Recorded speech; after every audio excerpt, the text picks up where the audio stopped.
Estou aqui tratando ainda acerca de sermões temáticos. Sermões temáticos, página 28 já. Estamos na página 28, sermão temático. Vamos lá. Esboços de sermões temáticos. Agora é a prática, hein? A gente vai entrar agora na parte prática da homilética. Vamos ver os esboços de sermões temáticos. Vamos ver esboços de sermões textuais e ver esboços de sermões expositivos. Tá certo? Sermão temático, textual e expositivo. Então a gente vai ver esses três tipos e vamos ver bastante exemplos aqui. Exemplos de sermões temáticos, exemplos de sermões textuais, exemplos de sermão expositivo. E aí depois a gente passa por alguns princípios importantes da homilética e fecha o assunto, fecha o tema. Partindo aí já para nosso próximo assunto nos estudos aí de teologia. Então, esboços de sermões temáticos, página 28. Como exemplo do nosso primeiro sermão temático, escolhemos a passagem de João, Evangelho de João, capítulo 1, versículo 16, onde o evangelista declara: da sua plenitude todos nós recebemos graça sobre graça. Olha o versículo que ele citou aqui, ó. Da sua plenitude todos nós recebemos graça sobre graça. Evangelho de João, capítulo 1, versículo 16. Como estamos trabalhando na elaboração de um sermão temático, o contexto que aparece antes e depois do texto não é o nosso objetivo de apreciação. É isso que eu quero que você sempre esteja atento. O contexto que aparece antes e depois não é importante? Não foi isso que eu disse. É importante. A pessoa que vai construir um sermão temático não precisa conhecer? Também não foi isso que eu disse. A pessoa precisa conhecer sim. Como é que a pessoa vai eleger um tema e trabalhar bem em cima dele, trazendo explicação sobre ele, sobre uma coisa que ele não conhece? É impossível. Ele vai falar besteira, ele vai falar coisa errada, ele vai falar mentiras, né? Ele vai cometer diversos tipos de erros. Então é fundamental que a pessoa conheça primeiro, de antemão. Ela conhece. Agora, ela conhece, mas não é por isso que ela vai usar essa explicação, vai se aprofundar nela no sermão temático. Se ele assim vai fazer, ele vai estar montando outro tipo de sermão. Ele vai estar indo para um sermão textual ou expositivo. Mas se ele vai construir um sermão temático, ele não vai se preocupar com isso. Ele conhece? Sim, conhece. Ele pode falar isso com tranquilidade? Sem dúvida. Mas no sermão que ele está construindo, temático, ele não vai se atentar a isso. Ele vai ler o versículo João 1,16. Evangelho de João, capítulo 1, versículo 16. Da sua plenitude, todos nós recebemos graça sobre graça. Pronto. Dessa leitura, ele vai eleger uma palavra de lá para ser o seu tema. Tá certo? E ao seu tema, ele vai subordinar todo o desenvolvimento da mensagem. Como eu li aqui, como estamos trabalhando na elaboração do sermão temático, o contexto que aparece antes e depois desse tema, desse texto, não é nosso objetivo de apreciação, pois o que nos interessa aqui é somente a seguinte frase: graça sobre graça. Veja, do versículo a gente já focalizou uma frase. Da frase a gente vai eleger uma palavra que será o tema. Então a frase graça sobre graça, ela ganha destaque. Título, nosso sermão textual: a graça do Senhor Jesus Cristo é dada continuamente. Esse título que foi dado, ele vai conduzir a minha pesquisa. Esse título que foi dado, eu dei um título à mensagem. Inclusive é um bom hábito. A pessoa que dá um título à mensagem, ela já prepara o público para aquilo que será comunicado. O público já vai meditando acerca do assunto, já vai se interessando pelo assunto. Como o pessoal diz vulgarmente por aí, já está vendendo seu peixe. Já está vendendo seu peixe. Então veja, o título. Agora o tema. O que a graça representa? O que a graça representa? Pronto, nesse tema que foi declarado por ele, o que a graça representa, para explicar esse tema, ele vai enumerar alguns versículos. Ele vai lançar mão de alguns versículos. Cada versículo desse vai contribuir com uma parte. Cada versículo desse contribui com uma parte. Cada versículo desse vai esclarecer um pouco mais. Vai trazer um entendimento um pouco maior, até que o tema seja suficientemente abordado, seja suficientemente expandido. Então temos aqui nesse outro quadro, temático, a Sagrada Escritura como fonte para a pregação, o texto escolhido, o Evangelho de João 1,16. E todos nós recebemos também da sua plenitude. Aí eu coloquei uma ênfase ali em vermelho. Graça sobre graça, que é o nosso principal, é aquilo que é de principal desse versículo. O que tem na continuidade do versículo e o que tem na continuidade do texto, veja, João 1,16. O capítulo 1 de João inteirinho é importante. Eu tenho que conhecer isso aqui, eu tenho que estar tranquilo em relação ao que tem antes e depois. Agora, no meu sermão, eu vou lançar meu olhar sobre aquele que está frisado ali, graça sobre graça. Pronto, desse graça sobre graça aqui, vai sair o quê? Vai sair o meu título. Ali, ó, meu título. A graça do Senhor Jesus Cristo nos é dada continuamente. Pronto, é o título da minha mensagem. Eu quero, primeiro, quando menciono o título, despertar a curiosidade. Quando eu mencionei o título, as pessoas começaram a pensar sobre ele. Elas estavam pensando em que antes? Na irmãzinha que errou a letra do hino. Estava pensando no irmão que está com uma gravata ridícula. Estava pensando que ele está com sede, quer tomar água de novo. Já tomou 10 copos de água, quer tomar mais um. Aí vai tomar o 11º e vai no banheiro depois. Bom, tudo bem, né? É um problema recorrente aí. Aí estava pensando no celular, estava pensando no carro, na conta, estava pensando no problema, estava pensando no Brasil que tomou 7-1, estava pensando em várias coisas. Quando você se posiciona na igreja de uma forma correta, saúdo a igreja com a paz do Senhor, não é saldo. Saldo é aquilo que você tem na sua conta bancária. Saúdo a igreja com a paz do Senhor. Cumprimento a igreja com a paz do Senhor, né? E aí vai. Aí a pessoa fala assim, saúdo a igreja com a paz do Senhor. Amém?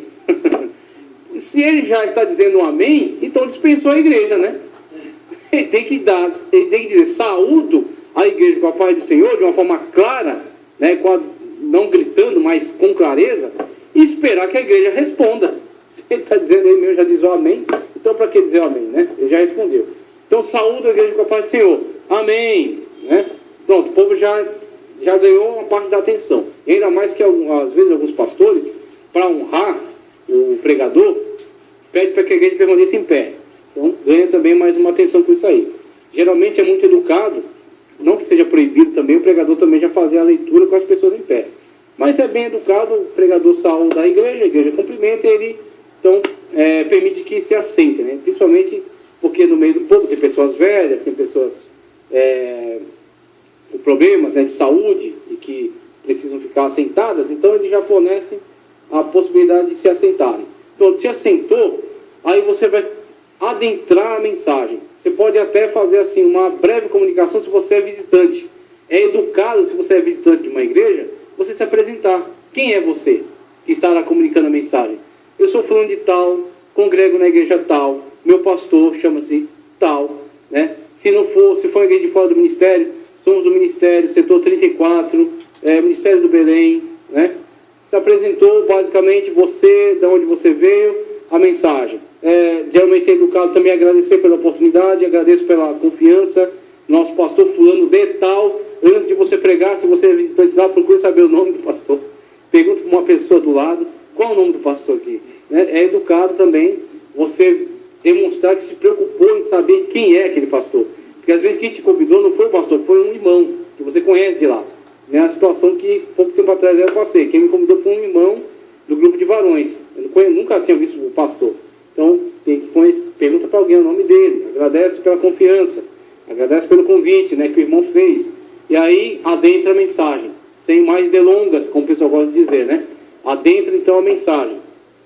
Então, quando você vai adentrar a mensagem, se você está se preparando para trazer o público para o interesse, veja, você já conseguiu catalisar a atenção com a forma correta de cumprimentar. Você se apresentou, então você começou a se tornar familiar para eles. Você disse de onde veio, né? Isso, claro, são hipóteses para um momento que você seja um visitante, de uma igreja que ainda não te conhece. Uma vez feita essa apresentação com rapidez, né, sem tomar muito tempo, e sem piadinha, sem gracinha, sem palhaçada, você segue então para a mensagem. A mensagem já pode ser introduzida por meio do título. Veio lhes trazer aqui, comunicar a palavra de Deus, e o título da mensagem é tal. O título da mensagem é: a graça do Senhor Jesus Cristo nos é dada continuamente. E aí as pessoas vão começar a pensar: o que é graça? Né? E como assim a graça de Jesus Cristo? O que é a graça de Jesus Cristo? E eu, além de querer saber o que é graça e o que é especificamente a graça de Jesus Cristo, de que modo ela é comunicada continuamente? Em que momento da minha vida eu vivencio a graça de Jesus Cristo? Já que ele está dizendo que ele é comunicado continuamente. Você criou uma dúvida. A partir do momento que você criou uma dúvida, você criou interesse. Agora, se você fica rateando, não porque isso, não porque aquilo, né? E foi muito difícil chegar aqui, e foi uma tribulação, são assuntos que não dizem respeito às outras pessoas. Porque, falando francamente, o que me interessa os problemas que você viveu? Eu também tive problemas. E aí, você quer ouvir os meus? Então não interessa para mim os seus problemas, como para você não interessa os meus. O que interessa é que nós viemos fazer aqui. Nós viemos aqui buscar adorar a Deus. Nós viemos aqui buscar sermos ministrados na palavra de Deus. Então, o pregador, consciente disso, é que não pretende ficar enrolando, nem ficar tomando tempo com coisas paralelas. Ele vai se apresentar, vai comunicar à igreja o título. Na comunicação do título, desperta dúvidas. No que desperta dúvidas, ganha atenção. As pessoas vão querer que você responda. Você entendeu a questão de você criar uma dúvida na cabeça delas por meio do título? Elas querem que você responda agora. O que é a graça e quando ela foi comunicada? Você disse que a graça de Jesus Cristo é comunicada continuamente. Onde? Quando? De que modo? E aí, através da mensagem, você vai convencê-los de que assim o é. Que a graça de Jesus Cristo, de fato, lhes é comunicada. E aí você vê na continuidade, você tem já o seu título. Aí, do texto que você leu, e aí lembrando sempre, um sermão temático não precisa de uma leitura extensa. Porque o que te interessa ali, o que vai orientar a sua mensagem é um tema. Um tema é extraído de uma frase. Um tema é extraído de uma palavra. Então você lê um versículo inteiro, eu aconselho o versículo, pelo menos o versículo inteiro ser lido. Mesmo que você na leitura fale assim, preste atenção na parte A, ou preste atenção na parte B. Tudo bem, você pode até selecionar a parte, mas eu aconselho que pelo menos o versículo inteiro seja lido, tá certo? Então o versículo é lido. E todos nós recebemos também da sua plenitude, graça sobre graça. Irmãos, o título da minha mensagem é: a graça do Senhor Jesus Cristo nos é dada continuamente. E aí o tema que está na sua cabeça é esse: o que é graça? Esse tema está no seu esboço. O que é graça? Esse tema está no cabeçalho do seu esboço. Todo o seu esboço está vinculado a ele. O título é para a igreja, para que a igreja comece a pensar sobre o seu tema. Você começou a vender seu peixe. Você criou a dúvida na cabeça deles. Você criou interesse neles pela sua mensagem. O tema está no cabeçalho do seu esboço. O que é graça? Aí você vai responder a esta pergunta retórica, vamos dizer assim. Essa pergunta que você fez para você mesmo. Não foi para as pessoas. A resposta não vai vir delas. Você fez essa pergunta para você mesmo, para entregar para elas a resposta. Você criou a dúvida na cabeça delas, que também é a sua dúvida. O que é graça? E aí, no desenvolvimento da pregação, você vai dizer, você vai explicar. Você vai, por exemplo, a partir do tema escolhido, que vai subordinar toda a pregação, você vai começar a levantar os versículos que vão contribuir na explicação do seu tema. Efésios 2:8, por exemplo. A salvação dos pecados. Isso é graça? Sim. É comunicação da graça. Alguém aqui foi salvo por mérito? Alguém aqui foi salvo porque pagou alguma coisa? Alguém aqui foi salvo porque é bonito, porque é bom, porque é cheiroso, porque é inteligente? Não. Todos foram salvos pela graça de Jesus Cristo. Pronto. A graça que foi comunicada através da salvação em Cristo Jesus. A graça que foi comunicada, por exemplo, através da redenção dos pecados. O que é redenção? Pronto, cabe uma explicação. A explicação é uma pequena nota de rodapé na mensagem maior. Irmãos, o que é redenção? Redenção, por exemplo, é quando uma pessoa caiu vítima quando, por exemplo, num contexto de guerra, alguns soldados são capturados e eles estão sequestrados por aquele exército inimigo. E aí alguém vai pagar o seu resgate. No que foi feito o resgate daquelas pessoas, foi feita a sua redenção. Eles foram libertos. Saiba que você estava aprisionado nas cadeias do pecado. Você é escravo dos vícios. Você é escravo da prostituição. Você é escravo do mundo. né, você estava separado de Deus por causa das suas más obras, mas Cristo Jesus veio para te libertar. Ele fez a sua redenção, por isso que Jesus é chamado o Redentor. Ele que é o teu libertador. Pronto, a graça te foi comunicada na redenção, na libertação, a sua libertação em relação ao pecado. Veja que você está construindo o tema. Você criou a dúvida e está construindo o entendimento do tema. Está expandindo o leque da pessoa na percepção dela acerca da graça. Antes a graça era só o nome de alguém, né? Qual é a sua graça? Alguém pergunta, né? Querendo saber o nome da pessoa, né? Ou então é a dona Graça, né? A vizinha, às vezes fofoqueira. Agora não, a graça é a comunicação da salvação dos pecados, a redenção dos pecados. O que é mais? A justificação de pecados, conforme Romanos 3:24. O que é mais? Vamos ver mais. O que é? Vou ler aqui. 2 de Pedro 3:18. Crescimento espiritual também é graça.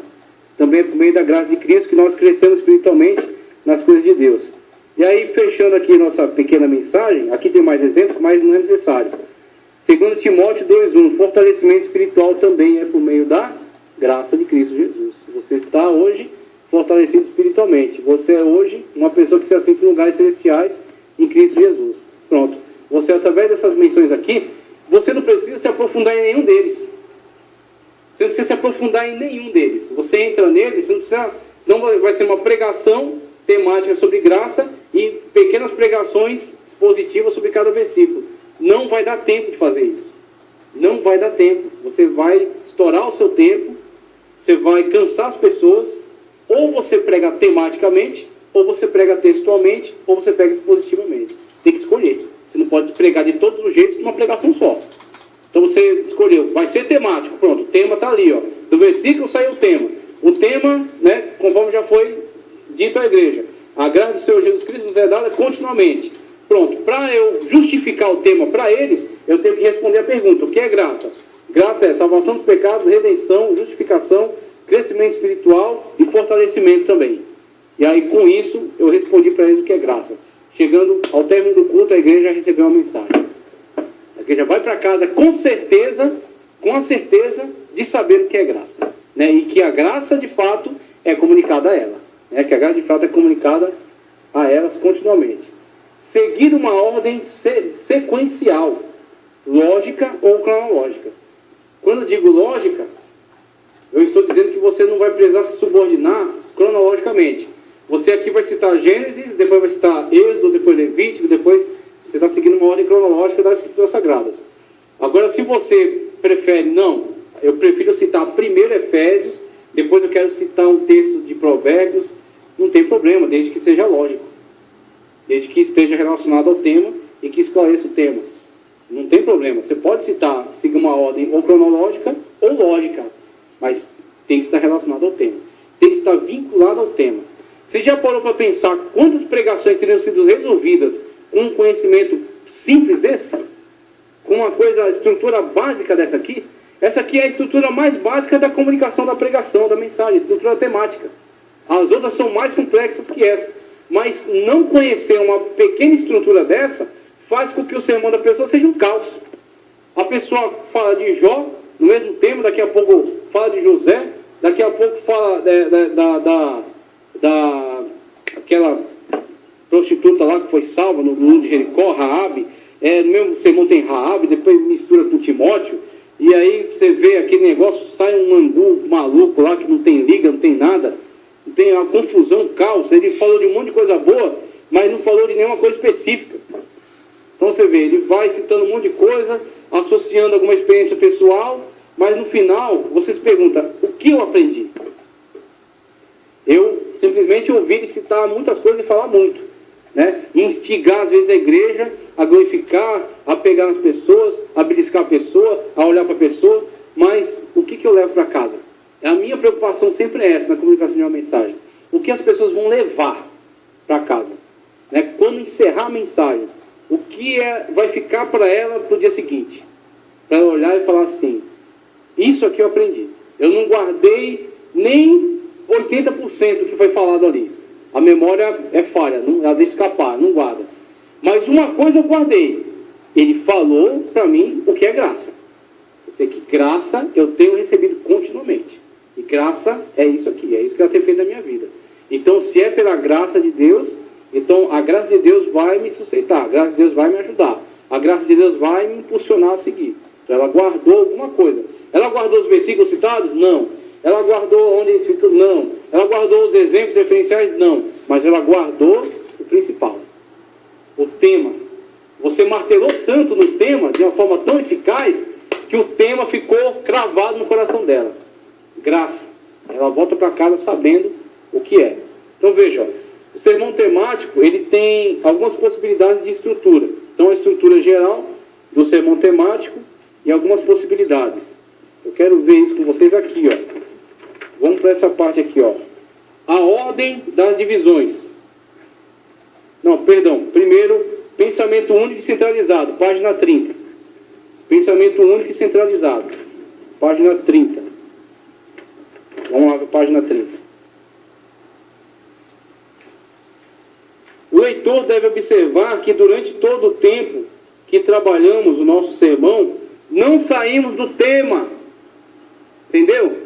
Não saímos do tema. Isso é o 11º mandamento. Não saímos do tema.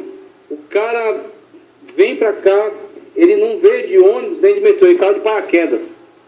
Né? Passou um avião, soltou ele, aí ele caiu, ele não sabe onde está.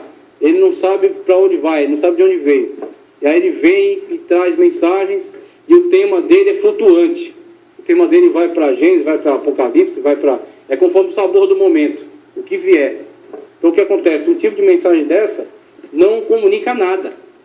Não comunica nada, gasta tempo, só isso. O leitor deve observar que durante todo o tempo em que trabalhamos o nosso sermão, não saímos do tema. 3 tipos de perdidos. Todo o nosso discurso girou em torno desta única ideia. Tem que falar acerca dos perdidos. Aí vai enumerar parábolas, por exemplo, a dracma perdida, né? O filho pródigo, por exemplo, que se perdeu, né? Outras parábolas que falam também a ovelha perdida. Aí arremata com aquele hino, né? Aquele hino clássico, maravilhoso. Eram sem ovelhas, aí por aí vai. Mas tudo vinculado ao tema. Vai cravar no coração da pessoa esse tema. Todo o nosso discurso girou em torno dessa única ideia. Pois no sermão temático, o pregador não se importa com os demais fatos envolvidos no texto. Essa é a vantagem na mão do pregador que está fazendo uso de uma estrutura temática. Ele não precisa gastar tempo explicando cada tema levantado. Se ele gastar tempo, se ele se demorar demais explicando, analisando cada tema, se aprofundando muito nele, ele vai perder a linha. Ele tem que concluir a mensagem fornecendo a maior parte possível de citações à igreja vinculadas ao tema, para que o tema fique bastante claro. Se ele gostar de uma delas e se demorar muito nela, o tempo vai passar, o tempo vai acabar antes da mensagem acabar e a mensagem vai ficar inconclusa. O raciocínio fica perdido, fica meia boca, né? Aqui meu pastor Antônio fala, bateu fofo, né? Não teve aquele impacto necessário. Pois no sermão temático, o pregador não se importa com os demais fatos envolvidos no texto, mas tão somente com a ideia central do tema, né? Que aqui o nosso sermão foi somente os 3 tipos de perdidos, conforme o exemplo que ele trouxe anteriormente aí, todos vocês podem ver na apostila. Nós evitamos em falar das motivações que levaram a ovelha, a dracma e o filho pródigo a se perderem. Olha, isso aqui é fundamental para vocês entenderem do que estamos falando. Veja, por que a mulher perdeu a dracma? Isso pode ser tema para um sermão textual. Você vai lá, lê o texto inteiro da parábola da dracma perdida e vai subdividir e trazer esclarecimentos e fazer links com outros versículos, explicando por que alguém perde uma dracma, explicando qual a atitude de uma pessoa que perdeu uma dracma e explicando qual é a alegria de uma pessoa que recupera a dracma. Pronto, você viu? Aí você construiu um sermão com uma estrutura textual. Textual, tá certo? Não é o sermão temático. O sermão temático não se importa nem por que ela perdeu, nem como ela perdeu, tá certo? Nem o que aconteceu depois de ter perdido e ter achado. O que interessa só, ela perdeu. Quando você diz que ela perdeu, você está explicando o tema. 3 coisas perdidas. Pronto. 3 coisas perdidas: perdeu-se a dracma, perdeu-se a ovelha, perdeu-se outra coisa. Em cima dessas coisas que foram perdidas, você constrói o entendimento do tema e arremata com o fato de todas terem sido encontradas. E aí você consegue pregar uma mensagem evangelística. Aquele que se perdeu pode ser encontrado. E sendo encontrado, será alegria no céu. Tá certo? E aí você conduziu bem a construção do sermão temático. Nós evitamos a falar das motivações que levaram a ovelha, a dracma e o filho pródigo a se perderem. Não nos importamos com a situação em que eles estavam, no seu estado de perdidos. Nos concentramos apenas nas características deles. Se fizéssemos qualquer comentário sobre a natureza da parábola, estudando cada aspecto do pastor, da ovelha, da dracma, do filho pródigo, o nosso sermão, em vez de ser temático, seria expositivo. Aí, se você ficar passeando numa estrutura e em outra, você torna o seu sermão um caos. Podemos dizer aqui que resumimos um sermão expositivo na elaboração de... Resumimos um sermão expositivo na elaboração de um sermão temático, pois em nenhuma vez saímos do texto, em nenhum momento saímos do texto. Então o sermão textual mantém-se ao texto, o sermão temático passeia nos temas. Texto bíblico. Em tudo se dá, por exemplo, aqui no texto de Paulo a Timóteo, capítulo 2, versículo 7. Desse texto, vamos extrair apenas a palavra exemplo. Exemplo. Do que Paulo estava falando quando falou ser exemplo? Isso você vai tratar no sermão textual. Aqui você só quer saber da palavra exemplo, que ela vai se tornar o seu tema. E o seu tema vai vincular-se a outros versículos bíblicos que falam de exemplo. E você, através da citação deles, de forma ou cronológica ou lógica apenas, vai construir um entendimento sobre o que é ser um exemplo. Tá certo? Você vai passear pela Bíblia citando versículos que contribuem com o tema. Título: Vida exemplar. Tema: Dando bons exemplos. Citações aqui levantadas: exemplo de humildade, João 13,15. Exemplo de paciência, Tiago 5,10. Exemplo de abnegação, 1 de Pedro 2,21. Exemplo de retidão, segundo livro dos reis, não segunda a reis, pelo amor de Deus, pelo amor do Senhor Jesus Cristo. Segunda a reis não existe. Reis não é uma carta, reis é um livro, uma crônica acerca do tempo da monarquia israelita. Segundo livro dos reis, segundo livro das crônicas, certo? Carta, segunda carta de Paulo a Coríntios, então pode-se dizer aos Coríntios, a Timóteo, a Tito, certo? Então tem que tomar cuidado na forma como se menciona aí esses livros e como se menciona as abreviações, né? Exemplo de procedimento, Hebreus 13:7. Exemplo de coragem, Juízes 7:17. Exemplo de trabalho, segunda Epístola de Paulo aos Tessalonicenses 3:9. Vemos aí, o que fizemos. Vinculado ao tema exemplo, construímos o entendimento por meio de várias citações. A gente passeou pela Bíblia aqui. Não está em ordem cronológica. Você cita João, Tiago, depois você cita Pedro, depois você volta lá para Reis, depois você vai para Hebreus, não tem problema. Não é pecado falhar com a cronologia aqui, porque o que interessa é o tema. Você tem essa liberdade. Então você tem que usar de forma benéfica da liberdade que te é dada quando você está proclamando uma mensagem temática. Vamos lá, vamos dar sequência aqui, Pensamento único centralizado é fundamental isso no sermão temático. Ordem das divisões aqui, muito importante também. Agora, essa parte aqui, essa citação. Ordem das divisões no sermão temático. Ao fazer as divisões, vou olhar o vinco aqui. Ao fazer as divisões do sermão temático, o pregador deve proceder de forma que elas sigam uma ordem sequencial, lógica ou cronológica. Por isso que eu coloquei ali, Não é obrigatório ser cronológica. Pode ser também, pegar do Antigo Testamento, numa ordem sequencial cronológica até o Novo. Pode.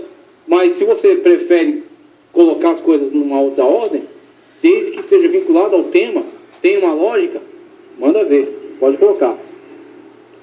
Veja esse exemplo nos esboços abaixo. Título: Coisas que um verdadeiro amigo não faz. Tema: o que o verdadeiro amigo não é. Essa questão negativa. Não é um traidor.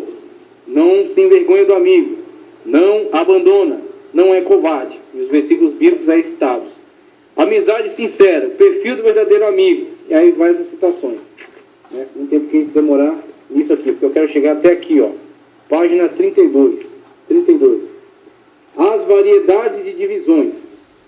As divisões principais podem consistir numa grande variedade de gêneros. São elas que dão vida e significado ao tema. Veja, sempre vinculadas ao tema. Né? O tema centraliza aí tudo isso.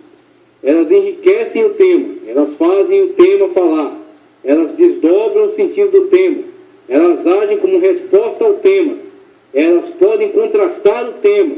Veja a seguir as diferentes maneiras pelas quais podemos fazer a divisão principal de um esboço. Você viu o leque de possibilidades que a gente abriu agora? Quando você lê o texto bíblico, está construindo um sermão. Vou pregar. Outra coisa que eu já tinha falado em aulas anteriores aqui. Hábito de estudar, de examinar a Escritura, sempre. Hábito de examinar a Escritura. Quando examinar a Escritura, fazer isso com um caderno e uma caneta ao lado, e de preferência com um dicionário da língua portuguesa, para tirar dúvidas em relação às palavras. E examinando a Escritura, deixar esboços preparados. Irmão, quem é obreiro, independentemente de cargo eclesiástico, quem serve a Deus, tem que se preparar antecipadamente. Por que você não pode ter um esboço pronto na sua Bíblia, aguardando uma oportunidade? Isso é ser responsável. Então o que acontece? Examinando as Escrituras, dicionário, caderno, caneta. Um tema te chamou a atenção, você pode já anotar no seu caderno.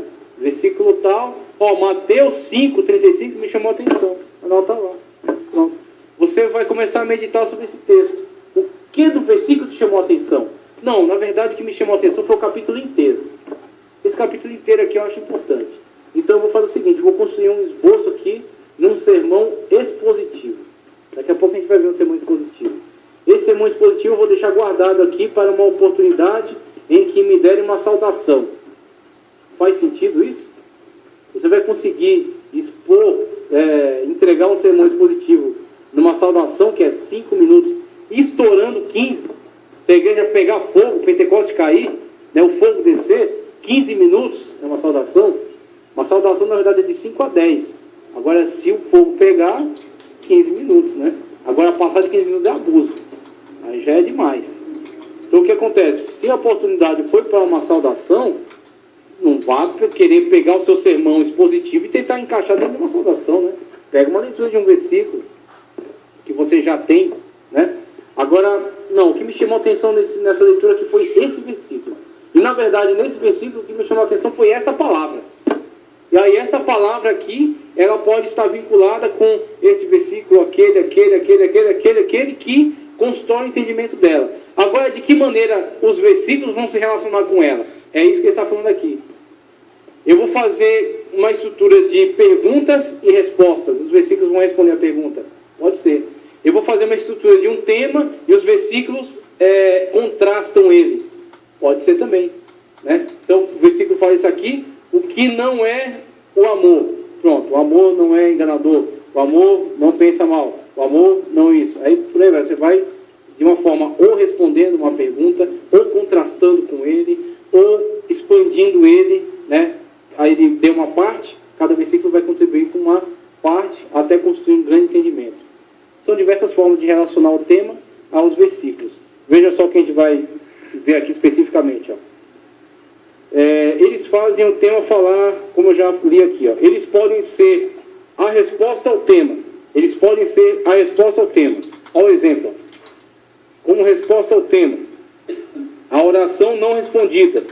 Por que a oração não é respondida?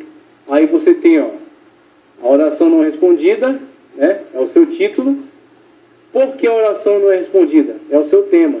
É o tema que te orienta na pesquisa bíblica. A sua pesquisa bíblica vai responder isso aqui, como resposta ao tema. Por que a oração não é respondida? Aí você tem diversas citações. 1 Samuel 28:6 diz que é por causa do pecado. Mateus 6:7 diz que é por não saber orar. Tiago 4:3, porque pedimos mal. Veja só, hein? Tiago 4:3. Tiago 1, 6 ao 7, por outro lado, diz, por duvidar da palavra de Deus. Provérbios 28, 9 diz, por desobediência à palavra de Deus. Tudo isso está se relacionando com o tema, respondendo. Pergunta, respostas, e as respostas explicam o porquê. Aí quando você prega uma mensagem dessa, você conscientiza a igreja acerca de erros. Você passeou pela Bíblia dando referenciais que denunciam erros da igreja. Aí você tem que estar debaixo da unção. Um sermão que vai exortar. É uma exortação para a igreja. Olha só, eles podem dar significado ao tema. Título, a fé. Olha o nosso título aí, ó. A fé. Pronto, título é a fé. Significados da fé. Aí vai ter aqui, ó. Vou passar mais rápido aqui que a gente já vai encerrar a nossa aula, hein? Hebreus 11:1, fundamento sólido. Esse aqui é o principal, velho. Hebreus 11:1. Isso aqui é o principal. Só esse aqui já traz um grande entendimento sobre a fé. A fé é o fim e fundamento das coisas que se esperam, a prova daquilo que não se vê. Pronto, nisso aí você já abriu bem. Mas aí você expande. Você diz que a fé em Salmos 27:13 é certeza. Você diz que a fé em Apocalipse 2:10 é fidelidade. A fé em 2 Coríntios 3:4 é confiança. A fé em Efésios 4:13, unidade e vínculo. Então, pode dar significado ao tema. Se você só fala assim, olha, o tema da minha mensagem é fé. Amém. A graça do Senhor Jesus Cristo seja com todos vós. Vai para casa. Tá, e daí? A fé, mas o que eu faço com a fé? Como é que eu tenho fé? Como é que eu desenvolvo a fé? Para que eu uso a fé? Ficou um monte de coisa sem resposta. Se você desenvolver, você vai dar todo esse entendimento vasto acerca do que é a fé. A fé, essa explicação em Hebreus 11, extraordinária, e as outras que trazem mais contribuições. Ó, na sequência, título, amor e vida. Pode contrastar com o tema, amor versus vida. Olha que negócio interessante que ele fez aqui, ó.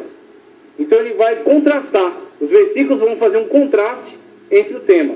Então, amor e vida, tá certo? Ele quer fazer analisar, né? Amor versus vida, e através desses contrastes, ele valoriza um e valoriza o outro. Veja só.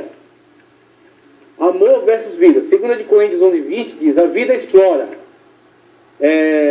Jeremias 22:3 diz, amor é explorado. Olha o contraste. Estabelecer um contraste entre a manifestação bíblica acerca de um e de outro. Estabelecer um contraste. Jeremias 12:4 diz, viver é lutar. João 10:15-17 diz, amar é ser imolado. É dar a sua vida. É entregar a sua vida, né? Aí a gente fecha com isso aqui, ó. Gênesis 26:17 diz, a vida é hostil e intolerante. Aí ele vai trazer outros versículos que fazem o contraste entre amor e vida. Esse outro exemplo diz, podem expandir o tema. Podem expandir o tema. Amor e suas variantes. Vários tipos de amor. O que você está fazendo? Está respondendo uma pergunta? Não. Não tem pergunta nenhuma aí. Vários tipos de amor. Você está declarando que tem vários tipos. Prove. Vou provar. Veja só. João 3,16 diz, por exemplo, o amor de Deus. E diz que Deus amou o mundo de tal maneira. Pronto, então tem o amor de Deus. Deuteronômio 6,5 fala também sobre amar a Deus. Viu a diferença? O amor de Deus, e Deuteronômio fala sobre amar a Deus. Né? Aí aqui temos João 13,34, amar aos irmãos. E como é importante, né? Como fundamentar isso aí? João, na sua carta, diz que aquele que diz que ama a Deus que não viu e não ama seu irmão que viu, é um mentiroso. Então veja como é sério, né? Essa abordagem aqui. Zacarias 8,19 diz amor à verdade, fala acerca do amor à verdade. 2 Timóteo 4,10 fala acerca do amor ao mundo. Né? Tem então esses versículos então expandem o entendimento sobre o tema. Podem ser uma análise do tema. Agora, não só expandir, vamos analisá-lo. A verdade deve ser adaptada. Então, o título é Analisando os Graus de Verdade. Então, tem Marcos 33, Marcos 3,3 deve ser. Esqueci de pôr o ponto aí. Por meio de parábolas, você declara a verdade. Jesus Cristo sintetizou verdades extremamente profundas, que daria a cada uma delas uma teologia sistemática. Ele sintetizou numa parábola. O semeador saiu a semear. Parte da semente caiu na beira do caminho. parte caiu entre pedregais, parte caiu entre espinhos, e parte caiu em boa terra. Ele analisou diversos tipos de comportamentos em relação à mensagem. A vaidade, a superficialidade, né? A marginalização da palavra, aquele que não dá valor à palavra, e vem o diabo e tira do seu coração. Quando ele expõe essas verdades, no meio do público dele, existe todas essas situações. A pessoa, por exemplo, exposta a uma parábola dessa, ela está sendo desafiada. Como é que você reage à mensagem? Será que a sua vaidade não está atrapalhando o Evangelho? Será que a sua superficialidade não está atrapalhando? Ele está confrontando pessoas. Perceba que você poderia construir um livro de 900 páginas para explicar isso aí. E Jesus sintetiza isso numa parábola, uma pequena parábola. Então a verdade deve ser adaptada, deve ser proclamada, por exemplo, por meio de parábola. João 6,12, nem sempre pode ser suportada, como Jesus declara aos judeus e eles não aceitam, né? 1 Coríntios 3,22, é dada como alimento, uma das características dela é o alimento do povo. 1 Coríntios 9,22, ela é dada na forma de exemplos, dada em forma de exemplo, ou seja, uma exemplificação declara acerca de uma verdade. E Hebreus 5,12, alguns não conseguem assimilá-la em alto grau. Infelizmente, alguns não conseguem interiorizá-la, né? Não conseguem se adaptar a ela, rejeitam inteira ou uma parte. Rejeitam uma parte. Pode definir o tema. A misericórdia. Pronto. A misericórdia. O que eu vou pregar? Qual o título? O título da minha mensagem é A Misericórdia. Tá, e daí? Vamos dar sequência. O que é misericórdia? Aí a gente vai definir. Misericórdia é perdão. Primeiro livro dos Reis, 8:50. Esdras 4:8. É compaixão. Misericórdia é, conforme Efésios 4:8, carta de Paulo aos Efésios 4:8, sensibilidade. Mas também é Provérbios 18:23, também é pena. E aí temos Provérbios 28:13 também, cancelamento da culpa. Tudo isso fala acerca de misericórdia, da misericórdia de Deus. Podem contar a história de alguém. Aqui é um sermão, como a gente viu lá atrás, nos tipos de sermão possíveis de ser pregado, sermão histórico. Sermão histórico. Estevão pregou um sermão histórico na sinagoga, no Sinédrio, diante das lideranças judaicas. Pregou um sermão histórico. Aqui você tem um exemplo de uma pregação de estrutura temática desenvolvendo um sermão histórico. Veja só, isso aqui, irmão, isso aqui salva uma vida. Sabe por quê? Se você pregar um sermão histórico e não tiver essa estrutura aqui, você pode gastar seu tempo todinho numa história, iniciar, chegar até o meio e não conseguir fechar, não conseguir concluir. Por quê? Porque às vezes você se demora demais em determinados aspectos. Se você estrutura o negócio dessa forma, a peregrinação de Abraão, pronto, vamos pregar sobre Abraão. Abraão saiu de Ur, Gênesis 31, 11:31. Gênesis 12, 1 ao 6, peregrinou em Canaã. 12, 9 ao 13, foi de Betel para o Egito. 21 ao 3, habitou em Gerá, nasce Isaac nessa época. E Gênesis 25, 8 ao 10, regressa a Hebron, onde morre. Aí quando você organiza, fecha, cada ponto, cita esse ponto aí, e em cima dessa citação que você fez, dá uma explicação rápida, não expande muito, você consegue pregar sobre a vida de Abraão inteirinha em um sermão de 40 minutos. Porque se você não tiver uma organização, você não faz isso de jeito nenhum. E aí, para fechar nossa aula de hoje, fechando nossa aula, nós falamos acerca de não se desviar do tema, não se desviar do assunto central. Como acabamos de ver no exemplo dado acima, ao pregar o sermão temático, o pregador mantém-se sempre numa unidade de pensamento. Com essas palavras, estou querendo dizer que ele poderia falar uma série de coisas relacionadas à segunda vinda de Cristo, como a grande tribulação, tribunal de Cristo, milênio, batalha da Armagedon, etc. Porém, ele estaria se desviando do centro do assunto em foco sobre o qual ele está subordinado, que são os aspectos da segunda vinda de Cristo. Pronto. Se ele quer falar sobre a segunda vinda de Cristo, deixa o milênio para falar em outra mensagem, deixa a grande tribulação falar em outra mensagem, deixa novos céus e nova terra para outra mensagem. fale e escolha versículos que tratam da vinda de Cristo. Se você assim fizer, numa estrutura temática, por exemplo, de sermão temático, você consegue com que a igreja vá para casa consciente do que é a segunda vinda de Cristo. Tá certo? E aí você consegue dar à igreja um conhecimento. Então veja, não se desviar do tema, o pregador que começa um sermão falando sobre um determinado assunto, como, por exemplo, a segunda vinda de Cristo, e logo ele se desvia do assunto falando de coisas que não tem nenhum relacionamento com a segunda vinda de Cristo. Como, por exemplo, isso aqui é o exemplo que ele deu, como relacionar a segunda vinda de Cristo com o cego de Jericó. O cego de Jericó, o paralítico do tanque de Betesda, o pecado de Acã, a torre de Babel, as pragas do Egito.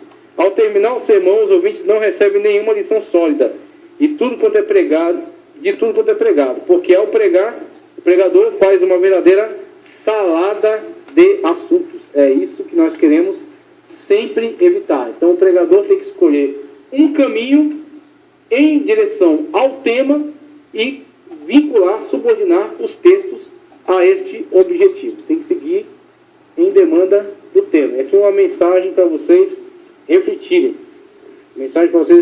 Verdade, variedade de temas, a gente já abordou, e como escolher um tema. Aí vocês leem aí depois o conselho que ele deu. O que eu deixo para vocês é esse aqui, fechamento da aula. Acorda aí para ouvir a mensagem. Veja só. Provérbios 2, 3 ao 7. Se clamares por conhecimento e por inteligência, alçares a tua voz, se como a prata a buscares e como os tesouros escondidos a procurares, então entenderás o temor do Senhor e acharás conhecimento de Deus, porque o Senhor dá sabedoria, da sua boca que vem o conhecimento e o entendimento.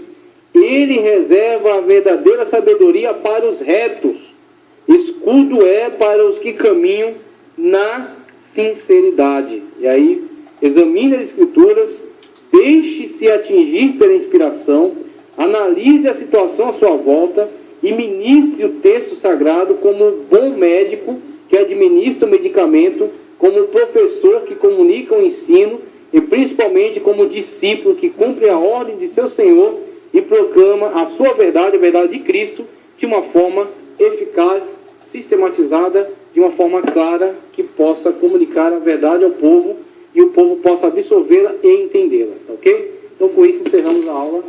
Sermão temático, partindo depois para sermão textual e expositivo.